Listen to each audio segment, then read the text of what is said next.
So you're joining me on the banks of the River Yare again. Me and Bob have brought you down to the normal match stretch, and I just want to run through a short roach technique with you today.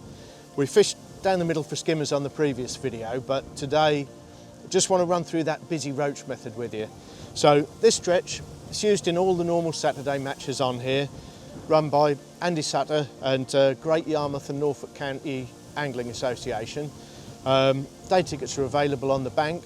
Season tickets are available just for £35 as well, so it's good value for money for a lovely stretch of river. We're right in the heart of Broadland here, so both sides we've got open water meadows, we've got an abundance of wildlife, miles away from any roads.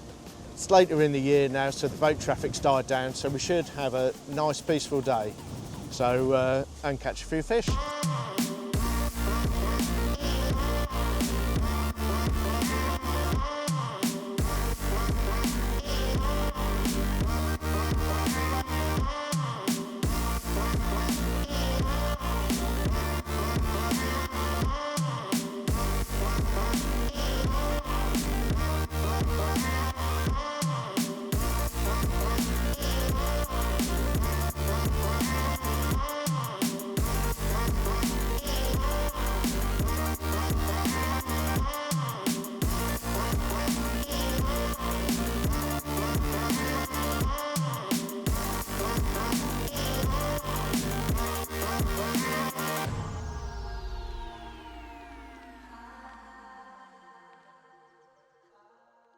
So bait for today's session couldn't really be much simpler.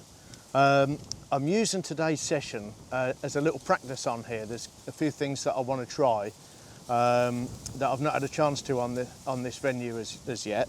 So my normal go-to on here for this style of fishing, where we're just fishing for roach short, is just worms. I very rarely do anything else. The reason why worms work so well for roach for me is because I can cut them up so fine. I don't use a pull cord chopper or anything like that, so with scissors you can get them really fine, no bigger than half the size of a maggot, and that allows you to feed continually. It gets lots of attraction in the peg. Don't drain them off, use that moisture to almost make your ground bait a bit stodgier and get all that attraction in the peg. And the fact that you've got a little piece of worm on the hook, especially for fast biting fish like roach, it means that you can leave the bite a bit longer, it's a bit more durable, so you're not like striking every slightest indication. You can leave it a little bit longer so the tip's really rattling to make sure the fish is on. So the only other bait that I've brought along is a few pinkies. Both myself and Lee Kerry in the recent Feeder Masters qualifier on here both found that was a good switch later on. So although I was getting bitted out by quite small roach on worms, a switch to pinky actually improved the stamp of fish. So something that I'm not going to do at the start of a session, just in case it attracts the wrong stamp of fish or whatever, but if I'm trying to eke the peg out or get a burst of fish later on, then pinkies seem to be a really good addition. Now the only thing I want to experiment with today, normally that's as complicated as my match gets for roach, but one thing what I want to try out today is one of my friends fed a bed of hemp at the start, and he caught bigger stamp roach quite quickly at one stage in that particular match. So something what I want to experiment with today, normally for this style of fishing I don't put a bed of bait in, I just start fishing, and because you're in and out every 30 seconds or so, you quickly get a peg established. But I just want to try that today just because it's a practice. So I'm just going to put 1 tin of hemp in, drain the excess moisture off, and then add just enough ground bait to bind it together and feed that with a much bigger feeder at the start before I start to actually fish. Hemp and tears have been a brilliant method on here this year for roach on the float. So whether that'll be a case of, you know, improving the stamp of fish on the feeder, I don't know. So we'll give it a go today. I've always been put off by going down that road on the feeder because you can't fish it on the hook very easily, certainly not quick enough to do our style of fishing, but experiment a day, we'll see how it goes. The only thing you've got to be careful with hemp and ground bait is if you put it all in one go and try and spread it out through the day, it's not long before the ground bait sucks all the moisture out of the hemp and it starts to float. So you've either got to add it a little bit at a time as you go along, or like what we're doing today, put it all in one go.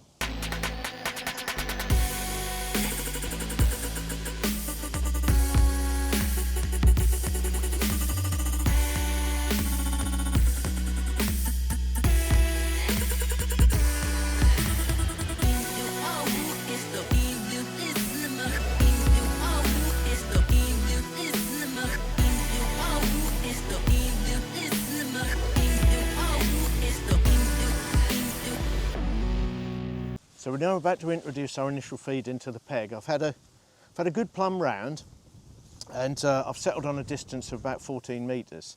Don't want to go too far because we want to be in and out quickly for roach, but on the other side I don't want to be too close that I ruin my chance of a bonus fish, or the water's a bit shallow to get off to a good start. So I've mixed the hemp in with literally just a handful of ground bait just to bind that together, and put a much larger feeder on just to have a few chucks. And what I'm going to do, I'm going to cast the first few to that 14 metre mark, put them all in there, and when I've got a few left, I'm just going to wind in one turn, clip up again and put the rest there. Just so when we're fishing, if I miss a bite, I've got a bit of bait a little bit closer to me, so I've sort of almost got 2 bites of the cherry coming back with a fish every time. So I'm just going to get this in the swim. One thing I've paid particular attention to as well when I was plumbing the depth was not only to check the depth of the peg, but also the smoothness of the bottom of the peg. I don't want to be casting in any weeds, especially if I'm putting a bed of bait that sort of permanently fixes me to the spot, if you like. And I don't want the bottom to be particularly rough. So I want to be able to move the feeder, inch it along, maybe induce a bite, maybe check if there's a fish on and drop the rod back down again. So if the bottom's quite rough, or if there's any weed or anything like that, I won't be able to do that. But by checking that the bottom's smooth, just by letting a decent sized bomb hit the bottom and dragging it along the bottom, I can check that my peg's nice for that. So I'll get this all in the peg, and then I'll run through the hardware of what I've set up for today's session. So although I've only set up short rods for today, I can still cast that reasonable size bait up feeder. It's not a full size bait up feeder, but obviously it's a much larger feeder than what I'll fish with, but I can still manage that on a normal fishing rod. I don't need to use a bait up rod. And one thing what I do, what is a common mistake what I see, is give this a gentle cast and I'll show you. So cast in, leave the rod in the vertical position as if I was fishing to create that bow, let the feeder hit the bottom, and instead of doing a big false strike like what a lot of people do, I just tighten up and just literally give the rod a shake, and that ejects all the feed out on the spot. If you did a big strike, obviously that feed spreads out not necessarily where you want it. So although I want a spread of bait, I want to be in control of that spread. So I'll do that in a little while by winding in one turn and feeding a few more. I don't want it all over the place, coming out where I'm not sure where it is. Almost like when you ball in on the pole line, you want to feed the majority in an area and then a few round it, but you can place those balls in the right position. So I'm almost trying to recreate that situation on the feeder. So just a tiny little shake of the rod, and that you can almost feel that bait come out of that feeder in one go then. So you can place each feeder full exactly where you want it that way. So, as I said before, today's going to be a little practice session for me. I want to show you how I normally go about catching roach on the venue when it's a busy sort of roach day. But I also want to try a few things out what I've not had a chance to do in the matches. It's not really been a match running technique this year. Float fishing with hemp and tares has been fantastic, and a little bit later in the season it's been more skimmer fishing for bream. I've had roach weights in excess of 30 pound and bream weights the same. So the little in and out short roach method hasn't really been a winning tactic, but I'm sure it'll come round on this day, and also it's quite relevant on a lot of the other venues now, whereas we're seeing more and more feeder matches on venues where you've got to catch smaller fish quickly. So end tackle wise, dead simple. These two sizes of feeder will be everything what I need. When I'm getting bites regularly, I'll have a 3 square on. If it's harder than what I think and I'm waiting a little bit longer, I'll have a 4 square on. And then, as I said before, we've done our initial feed with quite a big feeder.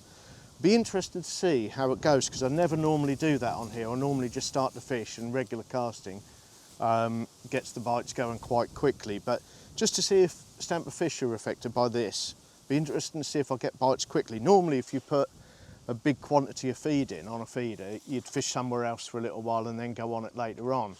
But to turn it on its head, if you were fishing a pole match and balled it, you'd almost certainly expect to get a bite first cast. So that's what I'm trying to recreate on the feeder today. So tackle wise, my standard setup on here is either a 10 or 11 foot Superior X. You don't need a powerful rod because you're not fishing into the main flow at all. You're just in and out quite quickly for smaller roach. That's got 5 pound mono on the reel, which is 020 sinking feeder mono. Just a normal 320 size reel, just because it matches up with a nice light rod. It's in your hand, in and out all the time. Sometimes you're not even using the rod rest, you're just holding the rod. So a nice light setup is really good. And again, because you're out of the main body of the flow, that's only got an ounce tip in. The Superior tips are quite fast taper, so they suit river fishing really well, but it's only an ounce. Now, the rig has changed slightly. So normally, as you've seen on some of my previous videos, I do the twizzled loop and the stop, so I've got a little backstop. But because the flow isn't so fast on the inside, I've changed the rig to a little fixed paternoster, just with an 1.5 inch link down to the feeder, and then a stiff piece of 022 fluorocarbon to a quick change swivel, and then my hook length on from there. So I've probably got a starting tail of 70 centimetres maybe. It's very rare that you can get away with less than 50, but 60-ish is normally the optimum, but I start a little bit longer, see if I'm getting bites regular, and go from there. Now, I've always been a great fan of just fishing mono on a river, where you've got a little bit of flow, you've got a drop back bite, you know, you're looking for all of those. I think with braid sometimes you see too much, but purely because this is a practice today, I'm going to try both. So the other rod's identical in every way, 10 foot, ounce tip, same reel. I've just got 010 braid on, and then a 1 metre piece of 022 fluorocarbon coming down to make exactly the same fixed paternoster rig. And I'm just going to see if there's much difference between the two today and whether I'm missing a trick on fishing braid for these smaller roach. Like I say, it's not often I get a chance to come down here for a practice, so I want to make the most of it today. So the method I'm going to show you today is all about trying to be efficient, trying to come back with a fish every time. The fish are relatively small, although you can catch a few bonuses on it, so you've got to be quite efficient. Not necessarily fast, but just coming back with a fish each time. That's why I try and gear all my attention towards fishing worms, because they're such a durable bait. You can leave the bite a little bit longer, make sure it's hooked, that sort of thing. So I'm going to make a start on a little piece of worm on the hook, just nicked on like a maggot at first, and if bites become difficult, I might use a slightly bigger hook and thread it up the hook and nip it off so it's almost covering the hook. That can be a great method for hitting all the bites as well. Now, the worms are chopped up as fine as I can possibly get them, like half the size of a maggot sort of size, maybe even smaller than that. And that way I can continuously feed for roach without any worries of the fish getting overfed or drifting down the peg or anything like that. So I always bring like a kilo of worms with me. I usually get through about half that, and half a pint of pinkies. That's my bait for the day. Ground bait wise, I've mixed up, it's quite an unusual mix for roach fishing. So I've got a pint each of F1 Dark, Sweet Skimmer and Black Lake. So it may seem like an unusual combination for roach, but what I'm looking to do is, because I'm feeding worms with worm juice, I want a mix that will eject out the feeder immediately. So something that I can squeeze really hard into the feeder but will still come out quickly. So a lot of people think, great big fast tidal river, you need a heavy claggy ground bait, something that binds well. But for on the feeder, that's the opposite of what you want, because at that sort of ground bait, you have to nip in the feeder so lightly, you're never sure where it's going to come out. So the F1 almost makes it spongy. It's not got fish meal in it, it's got fish oil in it, so it's not a strong mix at all. So that makes the mix spongy. The Sweet Skimmer's biscuit based, that gives the mix a bit of body, and then the Lake is quite an active mix, so again that helps with dispersing. So what I try and do to be efficient is have my main ground bait mix separate, and then a little working bowl that I can mix 5-6 feederfuls in one go. So I'm not dipping into one bowl, another bowl, and then filling the feeder. I'm just going straight into one bowl, nipping it in one go and straight out, shaving a little bit of time off, trying to make the whole method more efficient. So the only thing I don't do, I see a lot of people trying to chop all the worms in one go at the start of a session, which I don't like to do because you don't know how the session's going to go, you don't know how many worms you're going to use. But also I think worms are at the best when they've just been chopped. So I like to do enough for maybe an hour at most and then re-chop. I know I'll lose a little bit of time and miss the odd bite, but I think you gain more bites by having a fresh chop each time anyway. And I've also got quite good at doing it left-handed, so I can do it while I'm still fishing. So we'll make a start on that. Little worm head on the hook, straight into the bowl, just a single scoop with the feeder. So that's now loaded, so I'm not trying to fill the feeder through different bowls. At the start of a session, I'll leave it quite messy. So when it goes in, some of the particles are going downstream further down, trying to draw fish further up to the bed of bait that I've put in. But as the session goes later on and I'm trying to centralise the fish, I'll not only squeeze the feeder that way, but I'll squeeze it that way to tidy it. So less comes off on the way down. So just a very small little point, but something that's quite important for drawing lots of little fish into the peg. Then the other thing was unusual to try and gain a bit of time. You see that I've just done that one-handed. The cast is one what shaves a bit of time off as well. So I'll literally just drop the feeder and the hook bait at the same time. When I go back, I've undone the bail arm on the back swing and then gone out on a long drop. I've not had to wind the feeder up to the top of the rod to cast, get it in position, sit behind me and go like that. I've literally filled the feeder as it's naturally swung forward. That's given me enough time to take the bail arm off to then go straight forward again.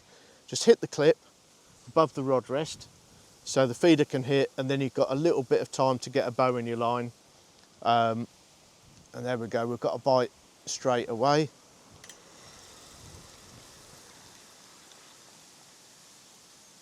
And as is typical, I've missed it.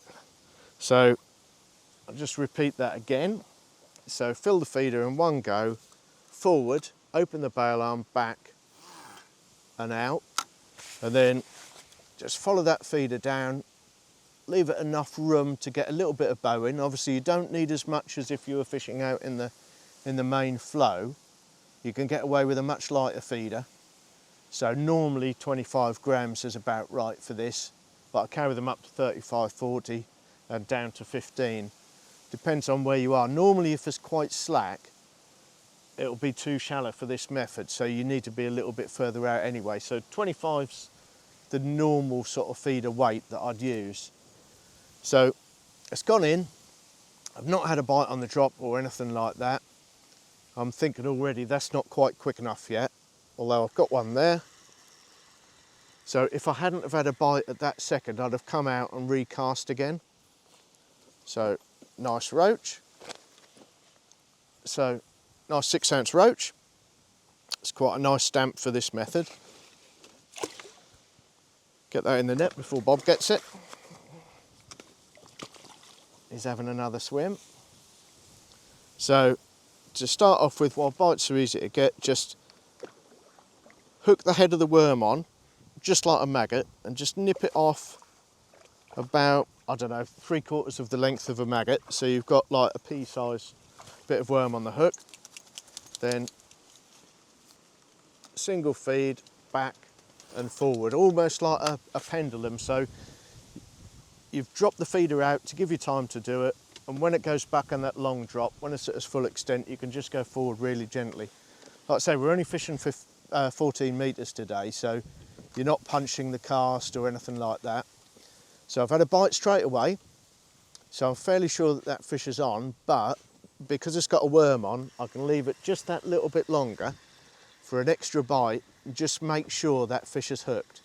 You don't want to be striking at every single movement and then coming back without a fish. So nice little perch there. Hook bait's fine. So again, just repeat the process in the bowl, out, back, forwards, in the swim. Just follow that down. That'll hit the bottom. The flow's not quite at its strongest yet, so I'm just picking up a little bit of that slack, and you can see there the tip's going mad straight away. Had a little fish on and it just bumped off. Now you're going to miss a few bites with any roach fishing technique on the feeder, but what your job is to miss less than everybody else, and that's the key to this method. So and might be hooking the hook bait in a different way, might be slightly different feeding. So that's what you've got to try and work out, just to try and be efficient, just to try and come back with the fish every time. So just hit the bottom there. I know that I'm going to need a little bit more bow when the flow picks up, so I don't want to put the rod straight on the rest, although I'll be able to hit bottom there now. And then later on, when the flow's at its highest, I'd have to go up to a much bigger feeder to hold on a tight line. So I'm still giving myself a little bit of room to make a bit of bow in the line to hold slightly easier anyway. So just keep topping that bowl up just with a few of those finely chopped worms. Like I say, if you didn't chop them up with scissors, they wouldn't be fine enough for this particular method. So I always think that you chop them up with scissors rather than a pull cord chopper, and you get a nice clean cut. You get the juice out of them rather than squashing the juice out of them, and the worms are a lot finer, so you can feed them nicer, get a better response. No bites there. So something's had the bait off the hook. So that is one problem with hooking it on like a maggot. So the other method is to, I'll show you this close up in a minute, but is to pass the hook point into the mouth of the worm, thread it around the bend while you're holding the spade and nip it off level with the bend. And then just give the worm a squeeze, and that takes it over the spade of the hook to hold it in position. Almost looks like a freshwater shrimp. And that way can be really good if the fish are really fast biting and taking the bait off the hook. So forward, back, open the bail at the same time, away I go.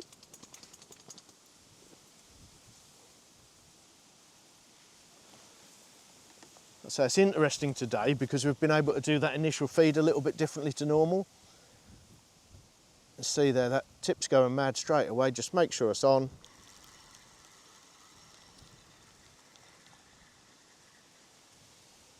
And this is your normal stamp roach for here, so about 1.5 ounces. Lip hooked, so you can hook it nice and easily. Single pinch of the feeder, out, back, and we're out again straight away. So it's almost faster than if you were fishing a pole and having to ship back, break down at a number 5 section, swing the fish in the wind. So you really are being quite efficient, and the fact that you can just make sure the fish is on, just leave the bite a little bit longer just by using that durable hook bait. If you were fishing maggots or casters, the bait would probably be smashed by now, so you'd be coming in and out more often without a fish. You know, so if you can catch on worms, it really is a good bait for this method. So you can see that I've not really had anything strikeable yet, but 30 seconds have passed. I don't want to leave it in there forever. So it's coming out. And we've got one hanging on. That's handy. It's better to be lucky than good, as they say. So I didn't have an indication on the tip there, as you can see, but we've got a real bonus skimmer. Thanks, Bob. Oh, caught in the reeds. Hook's gone through into the net, but with the new rubber mesh nets, you can get a barbed hook out very easily.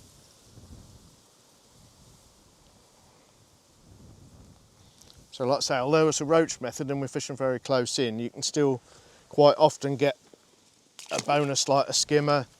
You often get a big roach, you know, maybe a pound. You often get your big perch as well. So on a lot of the matches, you'll be catching those little roach, thinking you're going nowhere.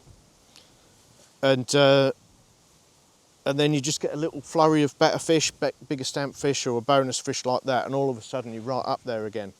So I always find it's quite important to sort of count your fish just to keep pace with how you're doing, because if you hear that somebody's got a certain weight already, you need to know if you're on course for that target weight or if you've got to change tack to fishing more positively for bigger fish or adjust the feeding to suit. So always keep a pretty good gauge on what you're catching. So the clicker's perfect for that. or if you can't do it in your head, but just gives you a rough idea all the time how each hour's progressing, whether your feg's getting stronger or weaker, and just build it up from there. So I've had a little indication already. Like I say, on a maggot or a caster, I'd probably have had to pick up on that, but because I've got a bit of worm on, I could just leave it a little bit longer. I know I'm going to wind in after 30 seconds anyway.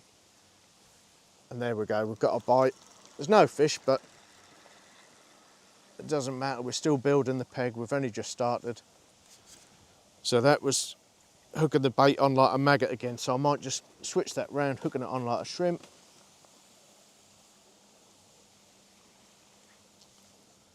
Bites have been pretty thick and fast so far as well, so my normal hooks for this sort of fishing is an N20 in either a 14 or a 16.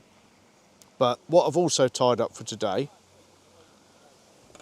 just because I think I might need a bigger hook, because these bites are coming thick and fast, but a light hook, I've tied up some N40s in a size 12, which sounds a really big hook for roach fishing, but because it's a fine, really fine wire, finer than the N20, it's not really any heavier than a size 14 and an N20. But that extra wide gape might give me a nice hook to use when bites are coming thick and fast, especially with that thread and the worm on the hook. Bigger hook's going to make it easier to thread the worm on the hook, but it's also going to give a wider gape to potentially hook the fish quickly as well. So I'll persevere with this a little bit. If I start missing more bites, I'll just change to that. So I've had a little bit of an indication there. Not really anything worth striking at, but because I'm building the peg, I'm going to come out anyway. If the fish is on, great. If it's not, there's no problem. So because you're going to come out anyway, got that fish as a little bonus.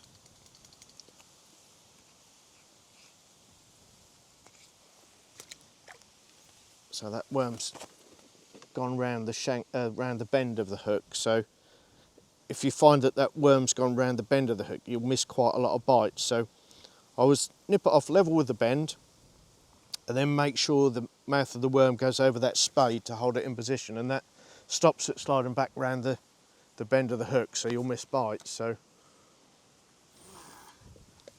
out, forward, back. This is a great method on a lot of stillwater venues as well. I'd change the rig for that to the normal sliding link rig. It seems to work great on a stillwater, but on a river you need that form of backstop, whether it's like the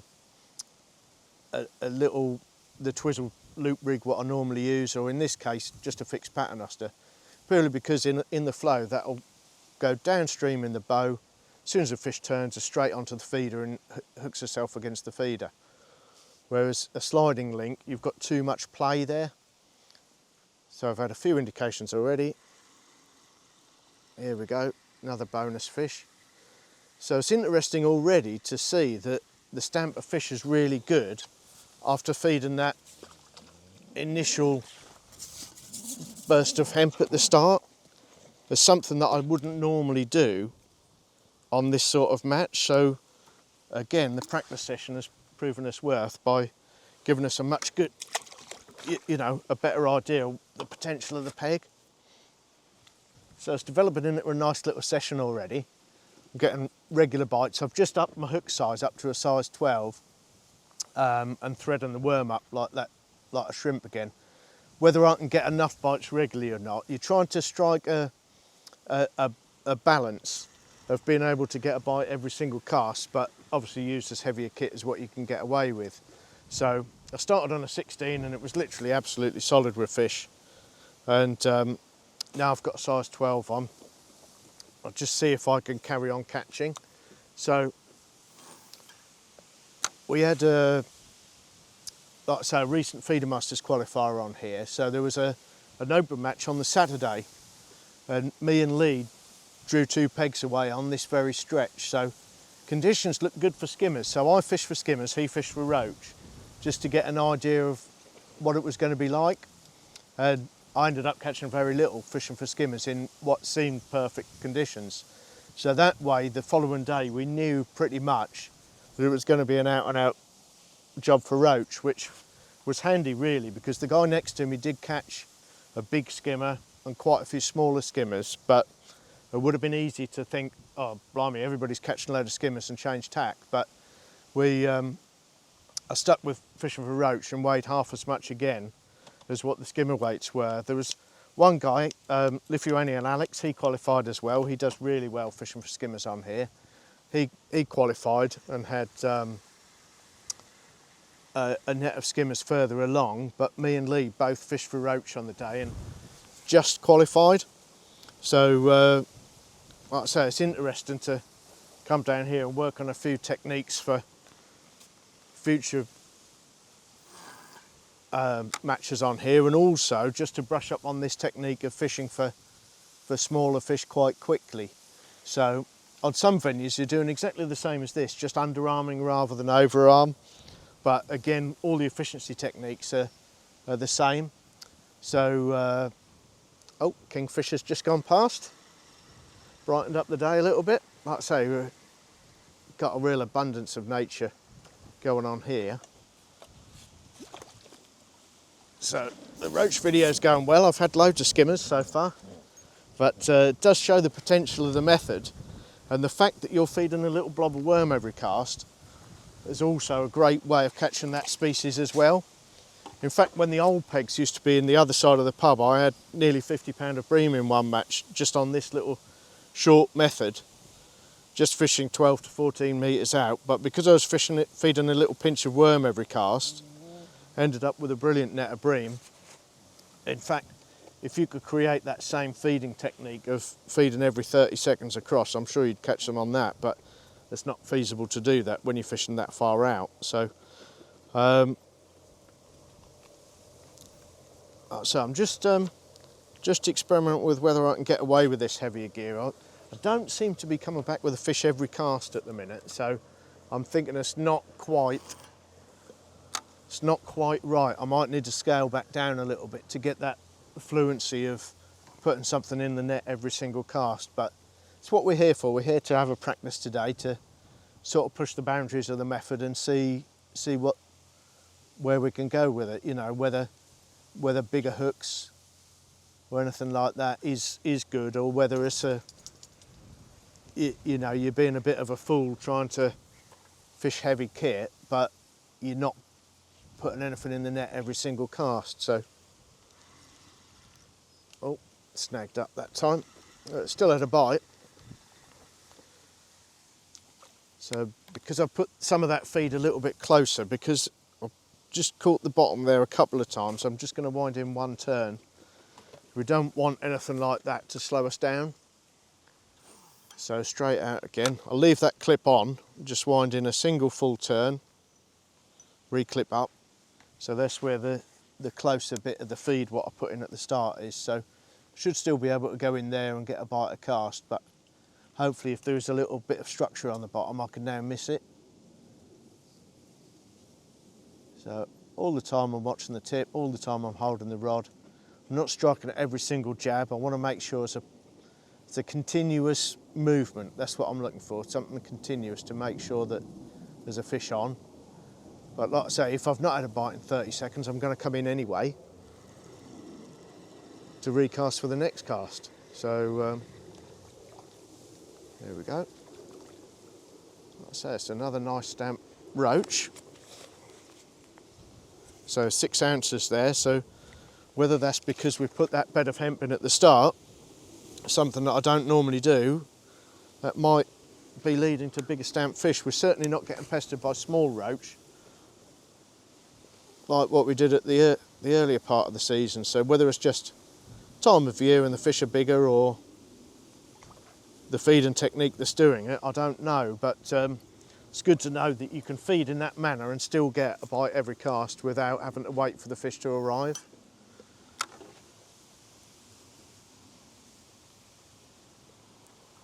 So I've just fished the mono rod since I've started, and as you can see, it's not a problem hitting the bites, it's not a problem seeing the bites.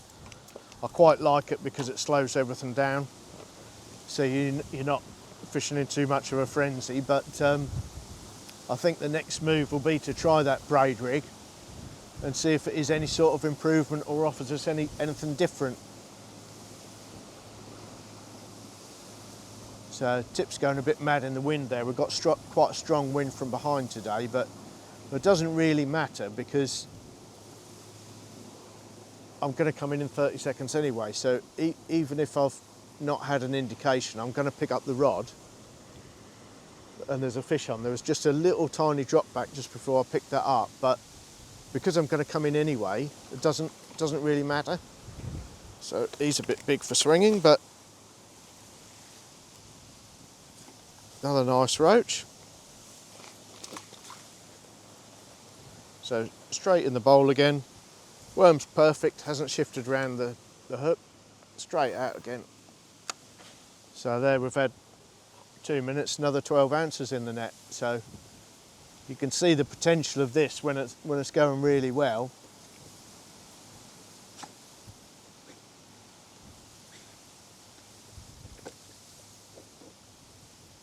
So there we go.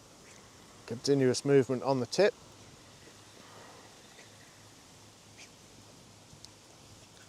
Another nice stamp roach. Bit of a weird one, it's got a black spot on it. Seems to be a parasitic disease that you sometimes get on these roach, but doesn't seem to do them any harm. They seem healthy other than that.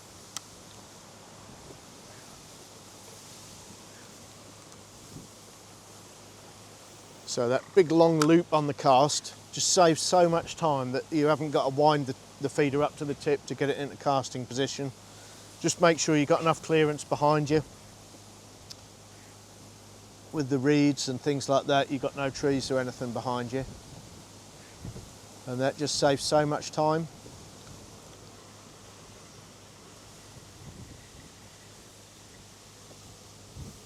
Oh, skimmer. Never swing a skimmer. They've got a much softer mouth than the roach.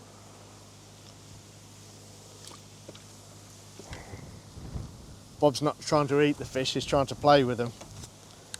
A little bit of a inconvenience in some matches, but it's nice to have him here. There's no roads nearby or anything that he can get in trouble with, so just really nice bringing him on the matches. Not sure all the other competitors are quite so happy when he's trying to get their sandwiches or eat their ground bait, but it's a lovely place to come with him.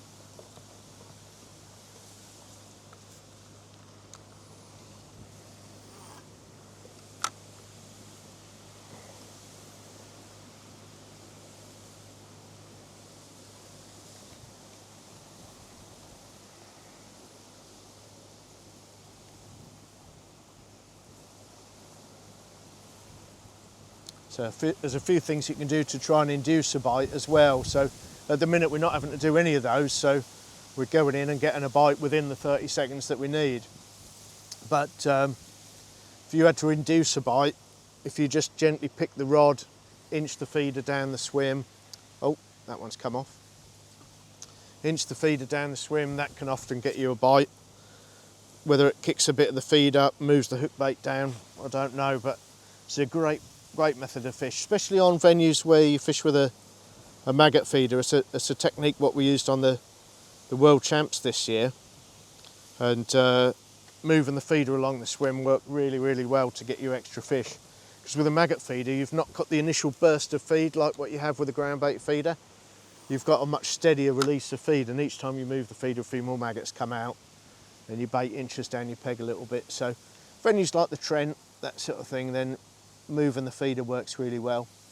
So I've got a very small slotted rod rest there, so I can even tweak the feeder down the peg just by pulling the line. I don't want a big wide traditional quiver rest in front of me. I don't want, because the rod's elevated, I don't want a wide rest in the way that hampers swing and fish in, or a rest that's not got a slot that I can move the line with. So I find a much smaller rod rest head is always best in a river situation. So nearly all these roach are just really hooked in the lip, so just speeds things up. if everyone was a disgorger job and I was taking a little while to get a bite, I'd just shorten that tail up a little bit. But because everything's coming in nicely lip hooked and we're getting a bite every cast, the bite to fish ratio is quite good. I don't really feel the need for shortening it up. Again, it's all about a balance of trying to get a bite every single cast and coming back with a fish without those slack spells, you know, where you go in and you have 2 casts with no fish or miss a couple of bites or anything like that. Trying to eliminate all of that. So although it might seem a little bit slower waiting longer for a bite, you're actually being more efficient because you're coming back with a fish every time. So it's what you're aiming to do, and why I always gear towards using that hook bait. Pinkies haven't come into play at all at the minute. Like I say, I don't want to introduce them, especially now when the fish are such a big stamp. But if it went off a little bit later on, or if I felt like the peg needed a burst, or if I was just catching tiny little roach that average less than an ounce, I'd try it just for something different. And quite often pinkies are better than maggots in that, like, 2 or 3 of those on the hook can't be spat out as easily as a single maggot. So it does make a really good change bait on here. And obviously with the pinkies in your feed as well, travelling a bit further down your peg, they're attracting fish from sort of even further down the swim.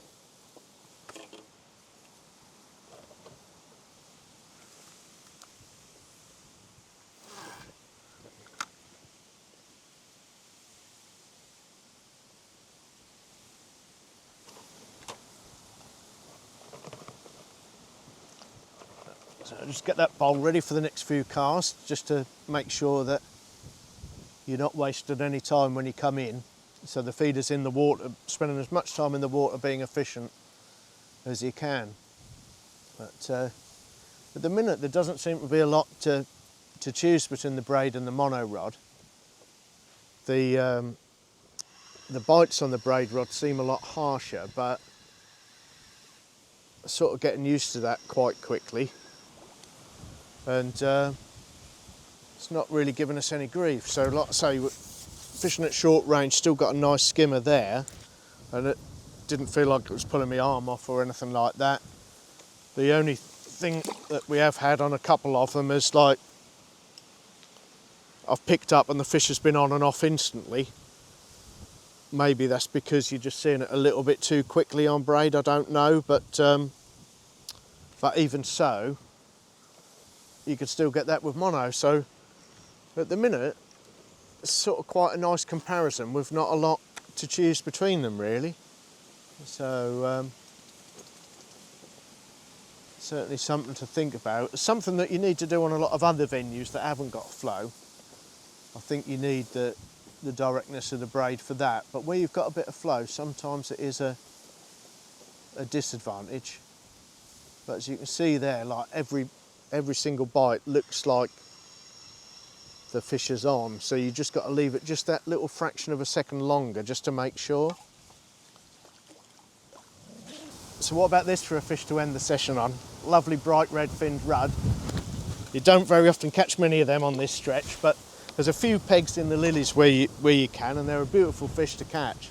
So sort of coming to the end of a sort of a really interesting session for me. I don't very often get a chance to come on here and have a little practice, but it's been a bit of an eye-opener with feeding that bed of bait at the start instead of just fishing like normal, and also the comparison between the braid and the mono. There's not been a lot to compare between them today, but it has been very interesting doing the two side by side. The braid, you've got to sort of adjust your technique more than you know, more than the mono one, but it didn't seem a disadvantage fishing either one, really. And just seems a shame to, oh, it's bumped off that one.